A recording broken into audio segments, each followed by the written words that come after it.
नमस्कार, India news देख रहे हैं आप। आपके साथ मैं अभिषेक पांडे। इस बुलेटिन की शुरुआत करेंगे और खबरों का आगाज करेंगे फटाफट खबरों के साथ। पश्चिम बंगाल के जलपाईगुड़ी में बीजेपी प्रतिनिधिमंडल पर हमला। बीजेपी एमएलए शंकर घोष और सांसद खरगेन मुर्मू को गंभीर चोटें आई। बाढ़ पीड़ितों से मिलने जा रहे थे बीजेपी नेता। बिहार चुनाव की तारीखों का ऐलान। आज शाम 4 बजे चुनाव आयोग की प्रेस कॉन्फ्रेंस। 30 अक्टूबर को हो सकता है पहले चरण का मतदान। एआईएमआईएम प्रमुख असदुद्दीन ओवैसी ने बयान पर केंद्रीय मंत्री गिरिराज सिंह का बयान। कहा कि ओवैसी पहेलियां ना पढ़ाएं, पहेलियों से देश नहीं चलता, देश कानून से चलता है। ओवैसी डराने की कोशिश न करें। बिहार बीजेपी प्रदेश अध्यक्ष दिलीप जायसवाल ने कहा कि जनता को जो चाहिए वो एनडीए सरकार ने किया है। विपक्ष अफवाह फैलाने की कोशिश कर रही है। आरजेडी नेता एनडीए में सीट शेयरिंग को लेकर हलचल हुई तेज। बीजेपी चुनावी प्रभारी धर्मेंद्र प्रधान ने जेडीयू के ललन सिंह, जीतन राम मांझी और उपेंद्र सिंह कुशवाहा से मुलाकात की। मांझी ने 20 से 25 सीटों की मांग की। बिहार विधानसभा चुनाव को लेकर महागठबंधन की हुई बैठक। सीपीआईएम के विधायक अजय कुमार का बड़ा दावा। सीएम फेस और सीट शेयरिंग समेत सब कुछ तय, जल्द होगा ऐलान।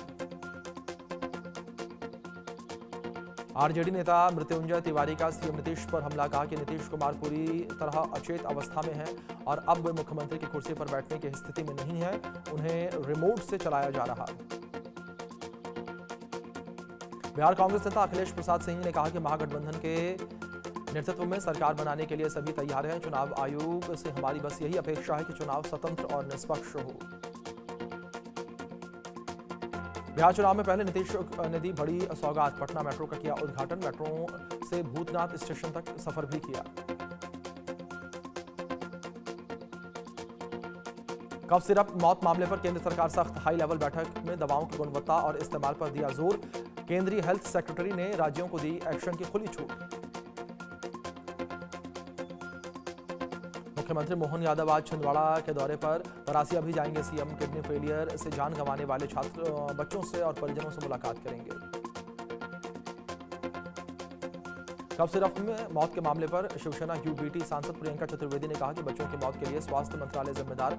इस मामले की गहन जांच होनी चाहिए। कफ सिरप विवाद पर यूपी के उप मुख्यमंत्री ब्रजेश पाठक ने कहा कि हमारी सरकार ने कभी भी ऐसी कफ सिरप को नहीं खरीदा है। ऐसे सिरप से बचने के लिए सरकार ने एडवाइजरी भी जारी की है।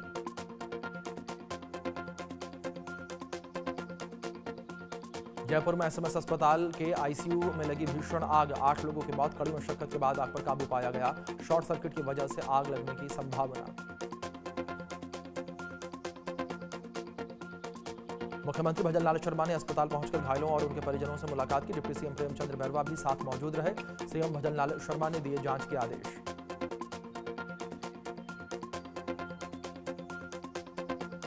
प्रधानमंत्री मोदी ने जयपुर हादसे पर दुख जताया। कहा कि घटना में हुई जान माल की हानि अत्यंत दुखी हूं। जिन लोगों ने अपने प्रियजनों को खोया उनके प्रति मेरी संवेदनाएं।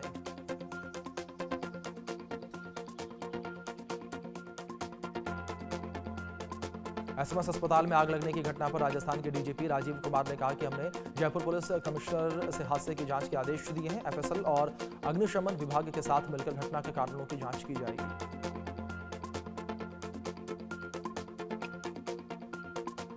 राजस्थान के पूर्व मुख्यमंत्री अशोक गहलोत ने सवाई मानसिंह अस्पताल का दौरा किया। पीड़ित परिवारों से मुलाकात की।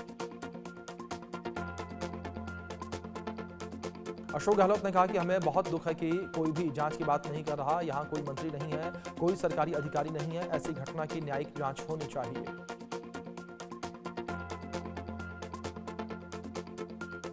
राजस्थान प्रदेश कांग्रेस कमेटी के अध्यक्ष गोविंद सिंह डोटासरा ने कहा कि सरकार की लापरवाही के कारण लोगों की मौत हुई है।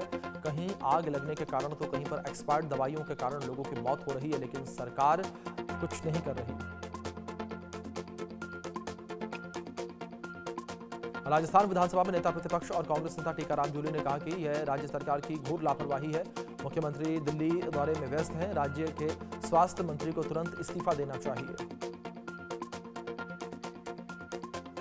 भाजपा सांसद प्रवीण खंडेलवाल ने अस्पताल में आग लगने की घटना का कहा कि यह बहुत दुखद है। जो भी दोषी है उसके खिलाफ सख्त कार्रवाई होनी चाहिए।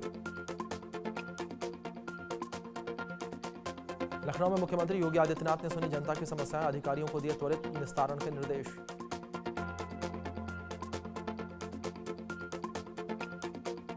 ओडिशा के कटक में दुर्गा प्रतिमा विसर्जन को लेकर भड़की हिंसा, दो समुदायों के बीच जमकर चले ईंट पत्थर, कई गाड़ियों और दुकानों में तोड़फोड़, 24 घंटे के लिए इंटरनेट बंद।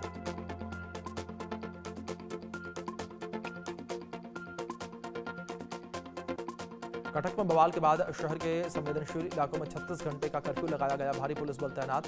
हिंसा में 8 पुलिसकर्मियों समेत कुल 25 लोग घायल। जम्मू के सांबा में संदिग्ध ड्रोन दिखा, चक फकीरा इलाके में ड्रोन दिखा और पुलिस बीएसएफ का संयुक्त सर्च ऑपरेशन जारी।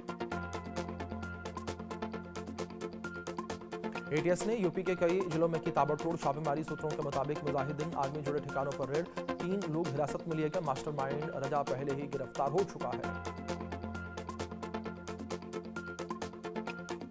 बरेली हिंसा के बाद अवैध कब्जे पर बुलडोजर एक्शन जारी, अभियुक्त नफीस के बारात घर पर चला बुलडोजर। तौकीर रजा का करीबी है नफीस, 26 सितंबर को हुई बरेली हिंसा का अभियुक्त है नफीस।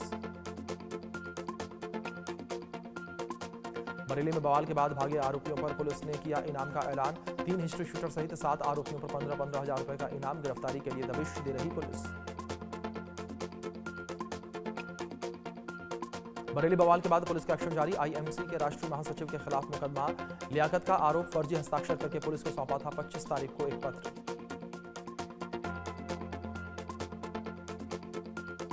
संत प्रेमानंद महाराज की तबीयत बिगड़ी, डॉक्टरों की देखरेख में इलाज जारी। भक्तों ने देश भर में स्वास्थ्य लाभ के लिए शुरू की प्रार्थनाएं और भजन कीर्तन।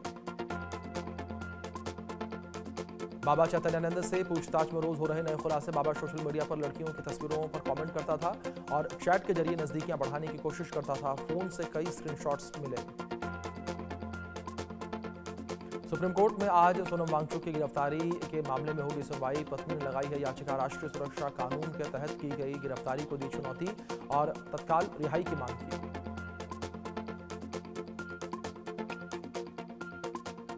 शरद पूर्णिमा के अवसर पर बड़ी संख्या में श्रद्धालु प्रयागराज पहुंचे, त्रिवेणी संगम पर पावन स्नान किया।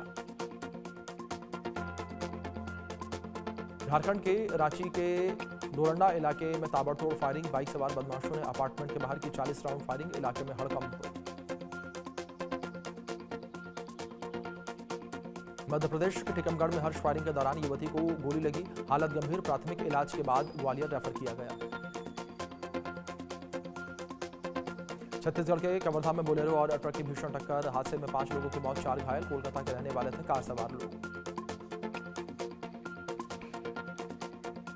पश्चिम बंगाल के दार्जिलिंग में बारिश और लैंडस्लाइड से तबाही, लोहा पुल टूटने से अब तक 23 लोगों की मौत हो गई। मुख्यमंत्री ममता बनर्जी नॉर्थ बंगाल का करेंगे दौरा, बारिश से हुई तबाही का आंकलन करेंगी। दार्जिलिंग हादसे पर भाजपा नेता दिलीप घोष ने ममता सरकार को घेरा, कहा कि सालों से नदी नालों की सफाई नहीं हुई, टीएमसी नेताओं ने जमीन पर अतिक्रमण करके उसे लोगों को बेच दिया, इसी कारण हादसा हुआ। पंजाब के अमृतसर में झमाझम बारिश, लोगों को गर्मी से मिली राहत, लोगों को ठंड का एहसास। बिहार के सुपौल में रौद्र हुई कोसी नदी, निचले इलाकों में 1000 से ज्यादा घरों में घुसा पानी, घर छोड़कर लोगों ने ऊंचे स्थानों पर शरण ली।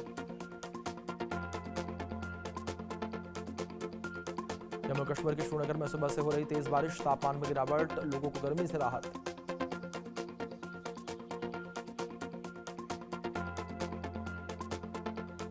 जम्मू कश्मीर के राजौरी में एसडीआरएफ ने दरहाली नदी में डूबे एक बच्चे का शव बरामद किया, नदी पार करते समय नदी में डूब गया था बच्चा।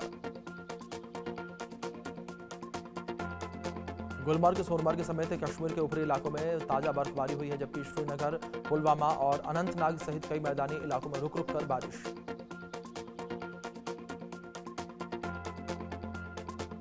जम्मू कश्मीर के उधमपुर में कई हिस्सों में बारिश से मौसम ने करवट ली, सैलानियों ने मौसम को लेकर खुशी जताई।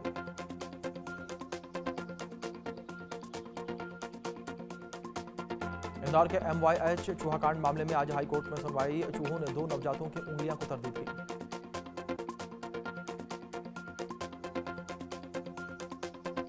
नवजातों की मौत पर हाईकोर्ट ने स्वतः संज्ञान लिया था और हाईकोर्ट ने स्वास्थ्य विभाग, जिला प्रशासन और अस्पताल प्रबंधन से जवाब मांगा। छत्तीसगढ़ के कथित शराब घोटाले के मामले में चैतन्य बघेल की विशेष कोर्ट में पेशी। एसीबी ईओडब्ल्यू चैतन्य बघेल को विशेष कोर्ट में करेगी पेश।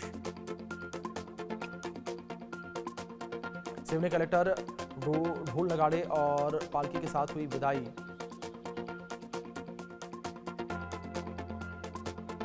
हरियाणा के अंबाला कैंट में ज्वेलर की दुकान में महिलाओं का कारनामा, बातों में उलझाकर चुराए सोने के गहने, सीसीटीवी में खुलासा।